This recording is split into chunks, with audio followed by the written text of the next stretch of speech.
അണ്ണൻ നിങ്ങൾ പണി നിർത്തണതാണ് നല്ലത്. എന്താ വെച്ചാൽ ചുമ്മാ എന്തിനാ നാട്ടുകാരുടെ തള്ളക്കി വിളിയാക്കണത്?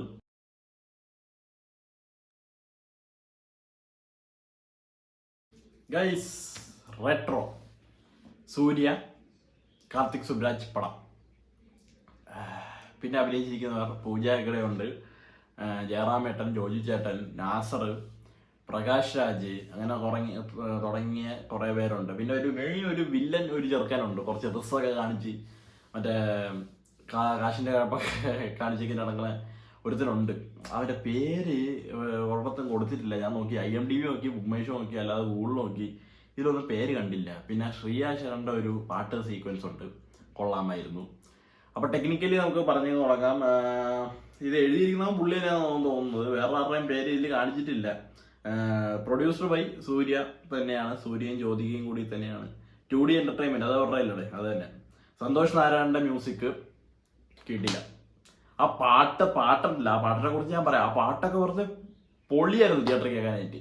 അതും പിന്നെ നമ്മൾ ഈ ഫസ്റ്റ് ലുക്കിലും ടീസറിലും ട്രെയിലറിലൊക്കെ കേട്ട ഓരോ ബീജമൊക്കെ തിയേറ്ററിലും മുഴങ്ങുമ്പോൾ അന്യായ എഫക്റ്റ്, സൗണ്ട് എഫക്റ്റ് ആണെങ്കിലും ഓരോ കാര്യങ്ങളിലൊക്കെ നല്ല അടിപൊളിയായിട്ട് തന്നെ കൊടുത്തിട്ടുണ്ട്. സിനിമാറ്റോഗ്രാഫി ബൈ ശ്രേയാസ് കൃഷ്ണ കിട്ടില്ല. എൻ്റെ അളിയാ കുറെ കിണ്ണ ഷോട്ടൊക്കെ ഒരു സാധനം ഉണ്ട്, അതിലേക്കൊക്കെ ഞാൻ വരാം. ഷഫീഖ് മുഹമ്മദ് അലിയാണ് പടം എഡിറ്റ് ചെയ്തിരിക്കുന്നത്. ഇത്രയും പേരുടെ ഡീറ്റെയിൽസ് നമ്മുടെ ബുക്ക് മൈ ഷോന്റെ ഇതിൽ കൊടുത്തിട്ടുള്ളൂ. ആൻഡ് പടം എങ്ങനെയുണ്ടെന്ന് എൻ്റെ അടുത്ത് ചോദിക്കുകയാണെങ്കിൽ ഒരു ഓക്കേഷ്, ഒരു എന്താ പറയുക, ഒരു ആവറേജ്, അല്ലെങ്കിൽ കണ്ടിരിക്കാം കുഴപ്പമില്ല എന്നൊക്കെ പറയാൻ വരുന്ന ഒരു പടം. അതിഗംഭീരം, അതിഭയാനകം, സൂര്യന്റെ കരിയർ ബെസ്റ്റ് എന്നൊന്നും പറയാൻ ഞാൻ പറയില്ല. കാർത്തിക് സുബ്രാജിന്റെ പടങ്ങൾ വെച്ച് നോക്കുമ്പോഴത്തേക്കും കഴിഞ്ഞ പ്രാവശ്യം കണ്ട ജിഗർദണ്ഡ ഡബിൾ എക്സ് എനിക്ക് ഭയങ്കര ഇഷ്ടപ്പെട്ടതും ഭയങ്കര ഞാൻ ഇമോഷണലി കണക്റ്റ് ആയ ഒരു സിനിമയാണ്. പക്ഷെ ഇതിലേക്ക് എത്തിയപ്പോഴത്തേക്കും എനിക്ക് അങ്ങനെ വലുതായിട്ടൊന്നും തോന്നിയില്ല എന്ന് പറയുന്നതാണ് സത്യം. പക്ഷെ കണ്ടിരിക്കാനുള്ള ഒരു വകയുണ്ട്, തിയേറ്റർ വാച്ചിനുള്ള ഒരു സംഭവമുണ്ട്. ഇത് ഒരു പ്ലോട്ട് വൈസ് ഒക്കെ നോക്കുമ്പോൾ ഒരു പക്ക ഒരു പഴയ തരം നമ്മൾ കണ്ടു മറന്ന ഒരു ഗാങ്സ്റ്റർ ടൈപ്പ് ഒരു സ്റ്റോറി. മുമ്പ് കൊണ്ടായിരുന്നു, കെട്ട് കഴിഞ്ഞപ്പോൾ ഭാര്യന്റെ വാക്ക് കേട്ട് ഇനി അങ്ങനെ ഒരു പരിപാടി ഇല്ലെന്ന് പറയുന്നു. പിന്നെ പുള്ളിക്ക് തിരിച്ച് ഇങ്ങോട്ടേക്ക് തന്നെ വരേണ്ടി വരുന്നു, ഓരോ സർക്കംസ്റ്റാൻസസ് കാരണം പുള്ളിക്ക് തിരിച്ച് ഇങ്ങോട്ടേക്ക് തന്നെ വരേണ്ടി വരുന്നു. അപ്പോൾ പിന്നെ അയ്യോ അവസാനമൊക്കെ ഒരു ക്ലൈമാക്സ്, ഒരു തേർഡ് ആക്ട് ഒക്കെ വരുമ്പോഴത്തേക്ക് ഒരുമാതിരി മറ്റേ സലാറ് ശൗരാംഗിയ പറവില്ലേ, അതുപോലെ ആയിപ്പോയി.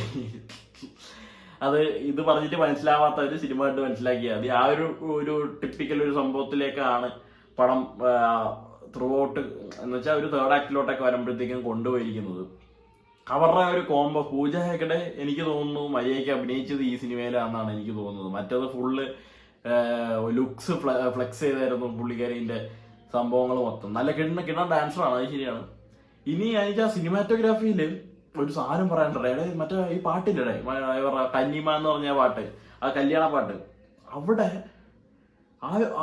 അത് ഒരു ത്രൂ ഔട്ട് എനിക്ക് തോന്നുന്നു ഒരു 8-10 മിനിറ്റോ അല്ലെങ്കിൽ അതിൽ കൂടുതൽ ഒറ്റ ഷോട്ട് എടുത്ത പോലെയാണ് എനിക്ക് തോന്നിയത്. എനിക്ക് കണ്ടിട്ട് അങ്ങനെയാണ് തോന്നിയത്. എനിക്ക് അറിഞ്ഞുകൂടാ അവരത് അവിടെ കട്ടോ അല്ലെങ്കിൽ വേറെ വല്ല സാധനങ്ങൾ വെച്ചിട്ടുണ്ടോ എന്ന് എനിക്കറിയില്ല. പക്ഷെ കാണുമ്പോൾ ഒറ്റ ഷോട്ട്, ഡാൻസ്, ഇതിന്റെ ഇടയിൽ സൂര്യ നടന്നു മുകളിലോട്ട് മറ്റേ ടെറസിൽ പോകുന്നു, അവിടെ ജോജി ചേട്ടനായിട്ട് ഒരു കോൺവെർസേഷൻ, എന്നിട്ട് അത് കഴിഞ്ഞ് തിരിച്ചു വരുന്നു, ഡാൻസ്, ഇത് കഴിഞ്ഞിട്ട് നേരെ മറ്റേ ഊട്ടുവരെ പോയിട്ട് ഒരു ഫൈറ്റ് സീക്വൻസ്, തിരിച്ചു വന്നിട്ട് പിന്നെ വേറെ കുറച്ച് പ്രൊഫഷണൽ. ഇതൊക്കെ ഒറ്റ ഷോട്ട് പോലെയാണ് എടുത്തു വെച്ചിരിക്കുന്നത്. എനിക്ക് അറിഞ്ഞുകൂടാ, എനിക്ക് അത്ര ടെക്നിക്കൽ നോളജ് ഇല്ലാത്തതുകൊണ്ട് ഇത് എവിടെയൊക്കെ പോയി കട്ട് ചെയ്തിട്ടുണ്ടാവും, എവിടെയൊക്കെ എന്തൊക്കെ ചെയ്തിട്ടുണ്ടാവും എന്നൊന്നും അറിയില്ല. കാണുമ്പോൾ ഒറ്റ ഷോട്ട് സീക്വൻസ് ഒരു 8-10 മിനിറ്റോളം എന്നാണ് എനിക്ക് ആ ഒരു സംഭവം കിടിലായിരുന്നു.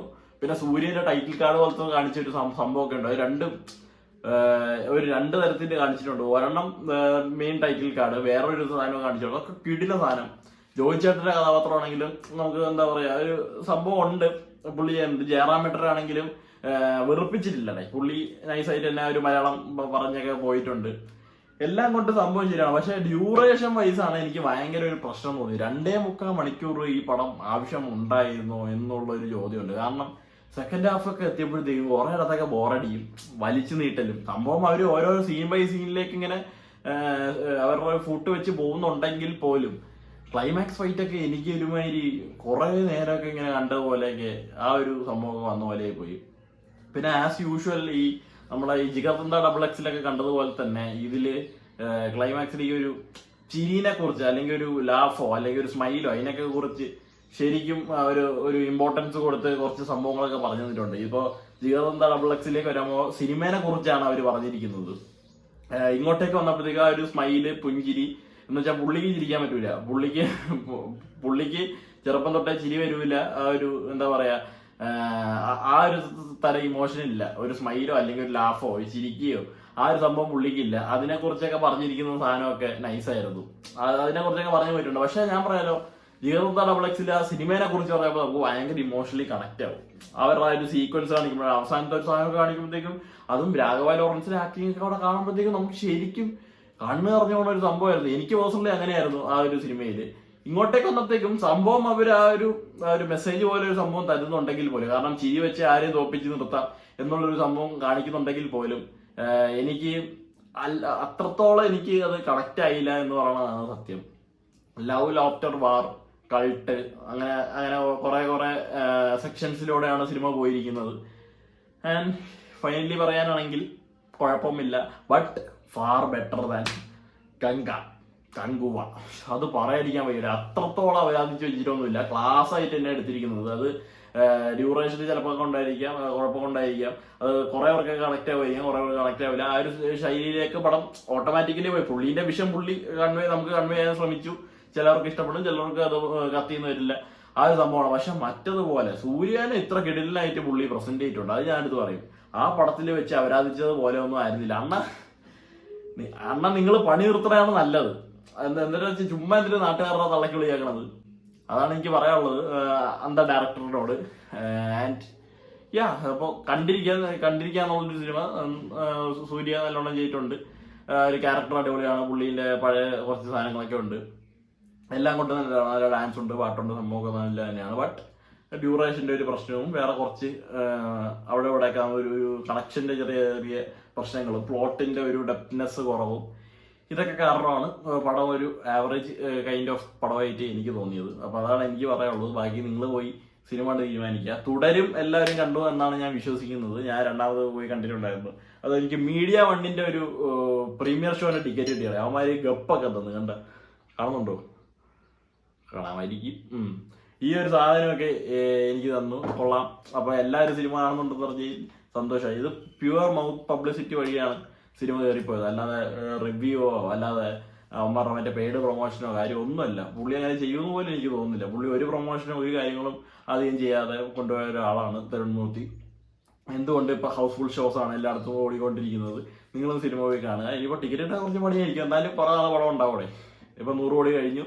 ഒരാഴ്ചക്ക് മുമ്പ് തന്നെ 100 കോടി കഴിഞ്ഞു. ഇനി അടുത്ത കോടികളിലൊക്കെ കടക്കട്ടെ എന്ന് ഞാൻ ആഗ്രഹിക്കുന്നു. അടുത്ത പടം അവർ അനൗൺസ് ചെയ്തിട്ടുണ്ട്. ഞാൻ പേര് മറന്നുപോയി. നമ്മുടെ അർജുൻ ദാസ്, നസ്ലൻ, പിന്നെ ആരുടെ ഫഹദ് ഫാസില്, ഗണപതി തുടങ്ങിയവരൊക്കെ ഉള്ള സിനിമയാണ്. I am waiting. Tarun Moorthy bro, I am waiting. So ഈ പടത്തിനെ കുറിച്ച് ഇത്രയും എനിക്ക് പറയാനുള്ളൂ. കണ്ടിരിക്കാവുന്ന ഒരു പടം. Bye by.